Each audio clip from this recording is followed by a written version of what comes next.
Como parte de esta celebración, tengo la dicha de presentar al PhD Hugo Celso Felipe Mancilla Pérez, quien nos disertará su ponencia.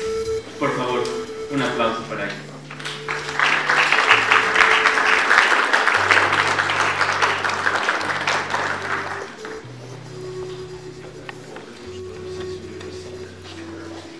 Señoras y señores, empezaré por las conclusiones. Desde hace mucho tiempo se afirma que la porción más interesante del quehacer filosófico en las sociedades ibéricas y latinoamericanas se expresa mediante la literatura, las artes y la ensayística en ciencias sociales. La otra conclusión asevera que Bolivia, en comparación con naciones de magnitud poblacional semejante, ha generado notables productos en los campos de la historiografía, la filosofía social y política y la literatura de la más alta calidad. Si dejamos de lado las modas relativistas y la corrección política del momento, y echamos un vistazo crítico sobre la creación filosófica y sociológica en la inmensa mayoría de los países de Asia, África y América Latina, podemos comprobar efectivamente que solo los estados con una población muy grande pueden exhibir manifestaciones intelectuales comparables a la boliviana. Otra cosa muy diferente es que nuestra sociedad no ha sabido o no ha querido apreciar de manera adecuada lo que se ha elaborado en aquellos campos que exigen un cierto esfuerzo de comprensión. Por falta de fuentes escritas precolombinas, es muy difícil la reconstrucción del pensamiento filosófico en la antigua civilización de Tiahuanacu y en los señoríos aymaras posteriores. Lo mismo puede afirmarse del imperio incaico. Se conoce vagamente la existencia de dos jefes collas, militares y políticos, de la región septentrional del altiplano, Uyustus y Tacuilla, que habrían sido al mismo tiempo dos sabios eminentes, pero no ha sido posible determinar fehacientemente ni el contenido ni el marco de referencia de dichas reflexiones. Es posible que éstas se hayan ocupado de problemas de moral práctica, rituales religiosos y cuestiones guerreras que constituyen los temas con los cuales empieza el quehacer intelectual en todos los ámbitos civilizatorios. La arquitectura y las obras de arte que han quedado de la época de Tiahuanacu son testimonios valiosos de una religión y una mitología muy diferenciadas y de conocimientos tecnológicos muy avanzados. Pero la carencia de fuentes escritas nos impide constatar dos elementos que habitualmente son el comienzo del quehacer filosófico en sentido específico. Primero, la facultad, así sea incipiente, de poner en cuestionamiento lo obvio y lo sobreentendido de las propias creencias y pautas de comportamiento, por más entrañables que éstas resulten ser.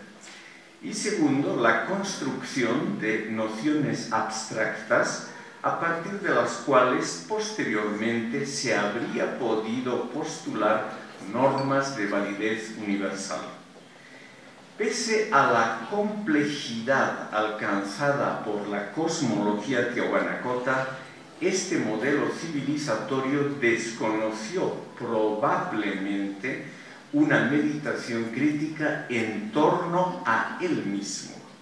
Joseph Esterman, catedrático de esta universidad, ha llegado a conclusiones diferentes lo que menciono aquí por razones de equidad. Pese a una fuerte tendencia actual, impulsada por intelectuales indianistas de indudable valía, que considera las antiguas culturas precolombinas como una edad de oro libre de las alienaciones modernas y como un dechado de virtudes democráticas, se puede afirmar que los modelos precolombinos han sido proclives al consenso compulsivo y al verticalismo en las relaciones cotidianas. Esta constelación histórico-social generó una idea vigorosa de colectividad, a la cual las personas estaban sometidas a priori, sin gozar de derechos preestatales que puedan, en su caso, ofrecer protección contra decisiones y abusos del Estado.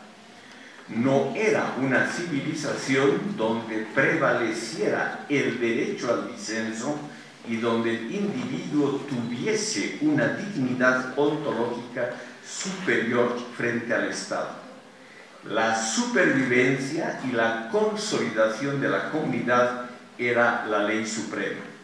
La idea de una edad de oro propia, exenta de fenómenos de explotación y de prácticas discriminatorias, es aún hoy una parte importante del imaginario popular y uno de los elementos centrales y recurrentes de la filosofía andina consagrados a cuestiones sociopolíticas.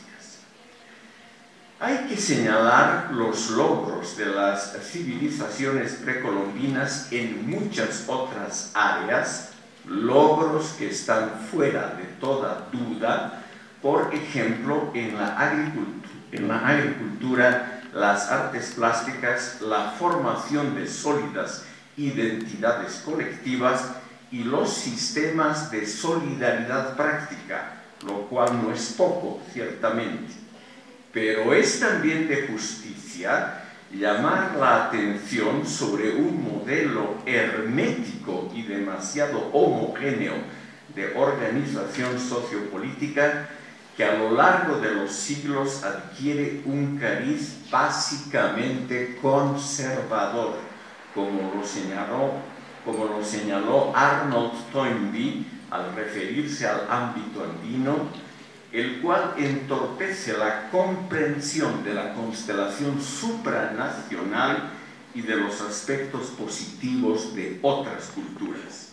Esta constelación dificulta probablemente hasta hoy la situación de los individuos y de los derechos humanos en las sociedades andinas. Durante la era colonial española en el Alto Perú, es decir, desde 1537 hasta 1825, surgió una cierta actividad intelectual en torno a la Universidad de San Francisco Javier, fundada en 1624. Paralelamente, hay que mencionar que la época virreinal generó una considerable profusión de obras de primera calidad en las artes plásticas, la arquitectura y la música, que pueden ser calificadas como aportes originales a la constitución de un estilo barroco mestizo y por ello manifestaciones propias y específicas de un orden social distinto. Los productos de este periodo en los campos de la filosofía, la teología, la historiografía y hasta la observación de la vida cotidiana resultaron más modestos.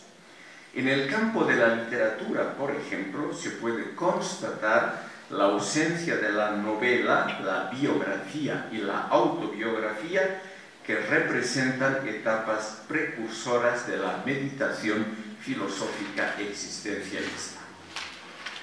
En el ámbito universitario, en los seminarios de formación religiosa y en la intensa actividad jurídica y administrativa de la audiencia de Charcas, se discutió y propagó una especie de filosofía oficialista que tenía como fundamento teórico ideológico una combinación del tomismo clásico, del derecho natural según la Escuela de Salamanca y conceptos derivados del llamado derecho indiano.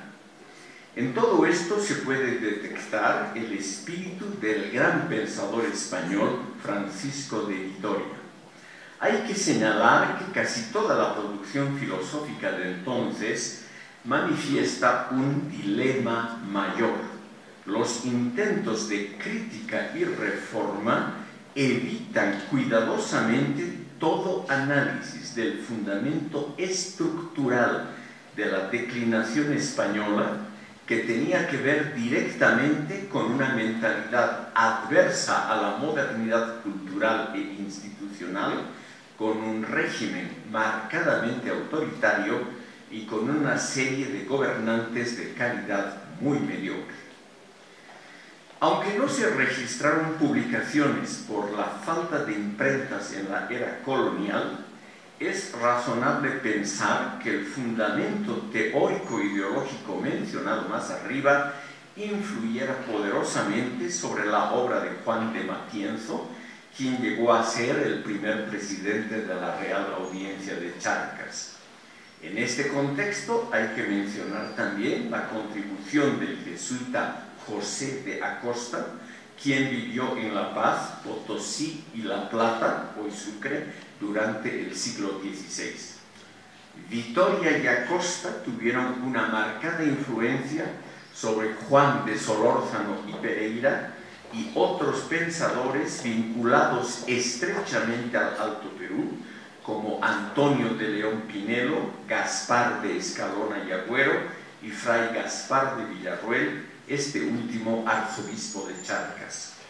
Todos ellos propugnaron una doctrina basada en dos puntos: la igualdad de todos los seres humanos ante Dios y su participación en derechos similares, por un lado, y la legitimidad de la conquista del Nuevo Mundo de parte de los españoles por otros. Por otra parte, el pretendido estado de barbarie de los indios obligaría a la corona española a una especie de estrategia pedagógica para convertir a los indígenas a la fe verdadera.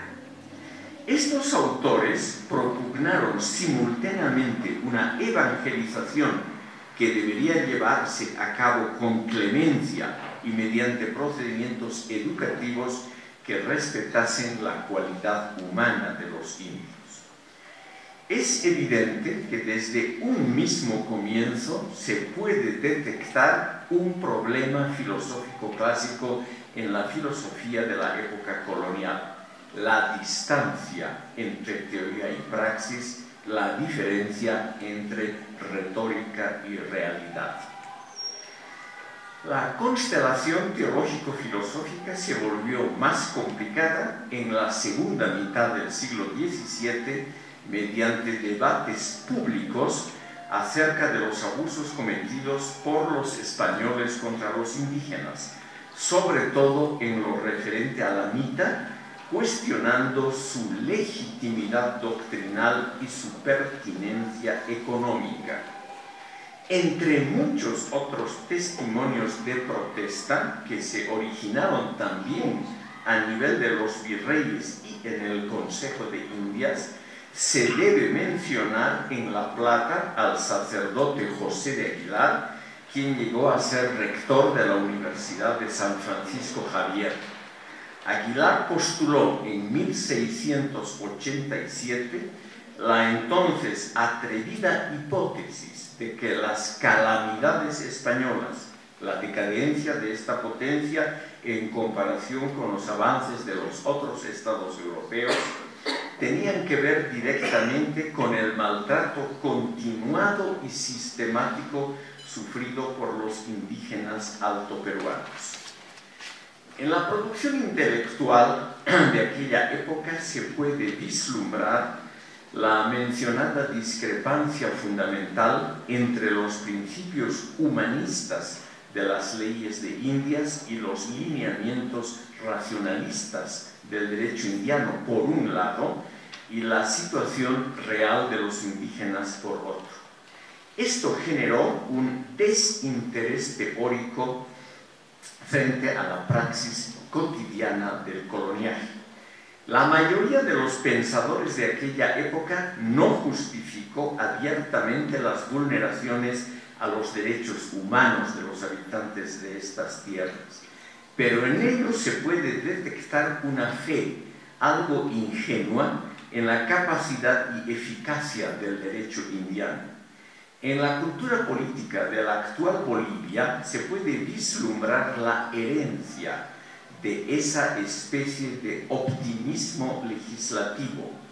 Considerables sectores sociales creen aún hoy que la elaboración de constituciones, leyes y reglamentos constituye un paso esencial hacia el progreso del país, cuando en realidad la praxis diaria de la administración pública, incluido de forma hiperbólica el ámbito universitario, significa la multiplicación de trámites, papeles y sellos.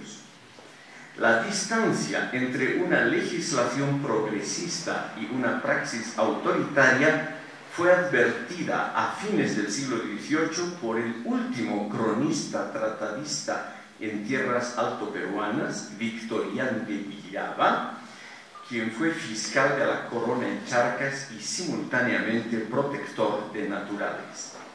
Villaba analizó en forma clara y severa las contradicciones entre la situación legal de los indígenas, que eran vasallos libres del rey, con derechos correspondientes, y la existencia de servicios obligatorios como la mita, mal remunerados y cercanos a la esclavitud.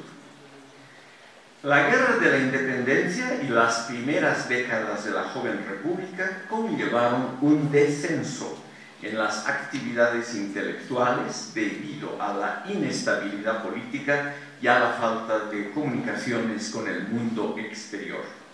Paulatinamente, la situación fue mejorando a lo largo del siglo XIX. El representante más distinguido del espíritu positivista, ilustrado, antidogmático y optimista de aquel tiempo fue Agustín Azpiazu, quien fue fundador de la Sociedad Geográfica de la Paz en 1889. Azpiazu realizó una labor pionera guiado por una actitud auténticamente filosófica. Trató de reducir la influencia eclesiástica en cuestiones de ciencias naturales, intentó difundir la tolerancia ideológica y se esforzó por propagar la experimentación empírica antes de edificar cualquier hipótesis. En el país ha existido desde el siglo XIX una rica tradición consagrada a la vieja pregunta por el destino de esta nación, tradición encarnada por nuestros grandes ensayistas e historiadores que se han dedicado a cuestiones devenidas clásicas como la identidad colectiva de nuestra sociedad, los modelos adecuados de ordenamiento social y los vínculos complejos con los países ya desarrollados.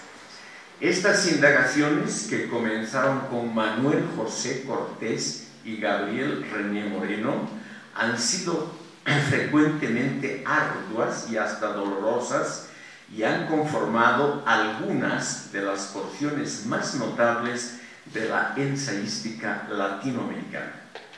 Los autores del ensayo político-histórico personificaron hasta aproximadamente 1960 al tipo humano profesional percibido como el intelectual por antonomasia. Desde entonces, la sociedad boliviana experimenta lenta pero seguramente un acercamiento evolutivo a los parámetros académicos del norte.